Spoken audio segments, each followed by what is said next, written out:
Welcome back. I'm Travis with Linux Academy.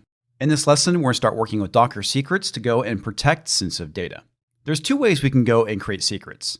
We can use standard in and then pipe it into Docker secrets, or we can go and use a file. We're going to start things off by going and creating a new directory called secrets. Then go and navigate to the secrets directory. Now we're going to go and create our first secret using standard in. And to do this, we're going to be executing OpenSSL using the ran subcommand, using the base64 flag, and we want to make sure that whatever we're generating is going to be 20 characters. We're then going to go and pipe that over to Docker secrets create, and we're going to go and call the secret mySecretData, and then we end the command with a dash. To go and list our secrets, execute Docker secret ls. And as you can see, we only have one secret at this time, which is mySecretData. Next, we're going to go and create a secret using a file. This time, I'll be using OpenSSL and then sending it over to a file. So execute OpenSSL ran, use the base64 flag, set the character limit to 20, and then use the greater sign and send it into secrets.txt. By doing ls, you can see that we have our secrets.txt file. I can go and cat that file out. And here's our randomly generated secret. This time, I'm going to be executing Docker secrets create. I'm going to call the secret mySecretData2. And this time, instead of the dash, I supply the name of the file, which is secret.txt. Go and execute Docker secret ls. And now you can see that we have two secrets. Now that we've gone and created some secrets, let's go and use one. In order to use secrets, you need to make sure that your Docker hosts are running in swarm mode. This means we'll be creating a service rather than just a container. Execute Docker service create. We'll be naming our service. We're going to be calling it Redis. And now we're being introduced to the secret flag. Supply the name of the secret, which is mySecretData, followed by the image that we'll be using, which is going to be Redis Alpine. Now go and list your running tasks for Redis. Execute Docker service ps Redis. Now we can go and cat out the contents of our secret by logging into the swarm node that the service was created on. Fortunately for me, this service was created on my manager node, which I'm already logged into. And we can get that information by looking at the node right here. So what this allows me to do is execute a Docker container exec, and I'll be using the following shell command to get the ID for the container that's attached to the service. So $parenthesis, Docker ps, -- filter, name is going to equal Redis, and make sure to use -q, and close it out with a parenthesis. And then I'm going to cat out run secrets mySecretData, which will return the contents of our secret. Just like most things in Docker, I can go and inspect a secret. Execute Docker secret inspect, and then supply the name of the secret you want to look at. In this instance, we'll be inspecting mySecretData. Not really a whole lot here. We have the version as well as the index, the ID, when it was created, the name, and then any labels that are associated with it. If for whatever reason we want to go and delete a secret, we can run Docker secret rm and then the name of the secret. So I'm going to go and delete mySecretData2. And when I go and list my secrets, you can see I only have one left, which is going to be mySecretData. So far, we've covered some practical examples. Let's try something out that's a little bit more real world. What we'll be doing is creating a WordPress blog that will be using MySQL. Because WordPress is going to be going and accessing the MySQL database, we need to go and create some passwords, which is going to be the root password for MySQL, as well as the WordPress user password. So what we'll do is we're going to be using OpenSSL to go and randomly generate a password again, and we'll be outputting it into a file called db_password.txt. This is going to be our WordPress password. And we'll be doing the exact same thing for the root password for MySQL. How we're going to go and create our WordPress blog is that we'll be deploying it as a stack. The stack will go and create a service for WordPress as well as MySQL. So go and create a new Docker Compose file, execute vi docker-compose.yaml. The contents of this file can be found in the description of the video. Before we go and look at the Compose file, we need to talk about how images need to be set up to use secrets. And to do this, we're going to be looking at the Docker entry point shell script. Come over here and click on it.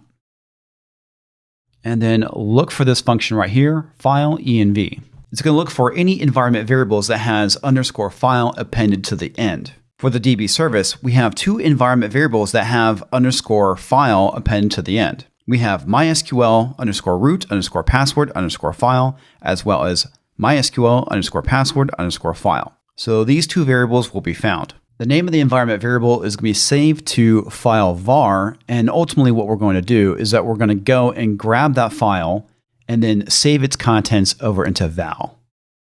And then it's going to go and export the name of the variable and set it to the value.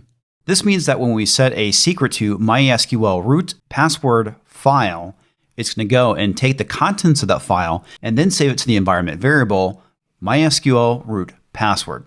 So again, anytime we're using a secret with an image, it has to be set up to be able to use secrets. Okay, so if you come down to line 99 right here, you can see that we're calling the function file_env, and the variable that is being sent in is MySQL root password. So it's going to go and check for MySQL root password file, and if there is a value that is set to it, it will go and take the contents of that file and then save it to the MySQL root password environment variable.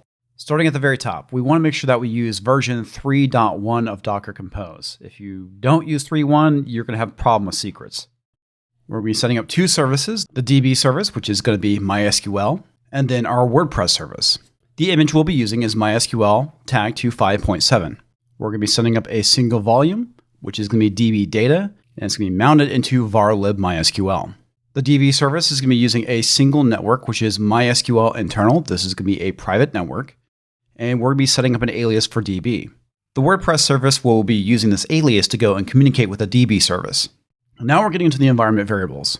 So we're going to be setting up the following environment variable, which is MySQL_root_password_file. Because secrets are mounted in memory, we need to supply the following path, /run/secrets, and then the name of the secret. Because the secret is called DB_root_password, the path is going to be /run/secret/DB root password. Next, we go and supply the name of the database, which is going to be WordPress, and then the MySQL user, which is also going to be WordPress. Finally, we're going to go and set up the MySQL user password. To do this, we supply MySQL_password_file /run/secrets/DB_password. Now, in order to go and use these secrets, we need to make sure that the service is aware of them. So we have a new option called secrets. This is going to grant our service access to the following secrets: DB root password and DB password. And again, these secrets do need to match up. So we have DB root password, which is going to be this right here, matches here.